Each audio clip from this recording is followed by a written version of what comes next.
అందరికీ నమస్కారం అండి. మా పెదనరావు గ్రామంలో జరిగే శ్రీ శ్రీ శ్రీ కుంచుమాంబ మరియు సత్యమాంబ అమ్మవార్ల యొక్క పండగ మహోత్సవం యొక్క విశేషణం ఇప్పుడు మనం చూస్తూ ఉన్నాము. మా గ్రామంలో కుంచుమాంబ అమ్మవారి పండుగ 14 సంవత్సరాలకి ఒకసారి ఇప్పుడు జరుగుతుందండి. మీరు చూసినట్లయితే శ్రీ కుంచుమాంబ అమ్మవారి పండుగ చేయాలంటే ముందుగా శ్రీ శ్రీ శ్రీ సత్యమాంబ అమ్మవారికి పండగ చేయడం జరుగుతుంది.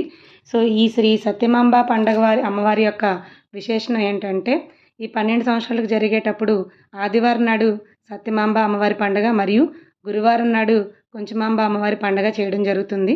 ఈరోజు జరిగే ఈ సత్యమాంబ అమ్మవారి యొక్క పండుగలో ముఖ్యంగా ఇలా మహా నైవేద్యాన్ని పులగం వండడం జరుగుతుంది. పొలిమేరల కోసం తయారు చేసిన కోళ్ళండి ఇవన్నీ కూడా. ఈ విధంగా డప్పు కొడుతూ నైవేద్యాన్ని వండుతారు. ఇవన్నీ గుడ్లు పొలిమేరల కోసం తయారు చేసినవి. ఈ గుడ్లు ఎలా తయారు చేస్తారంటే, ఈ రకంగా పసుపు పూసి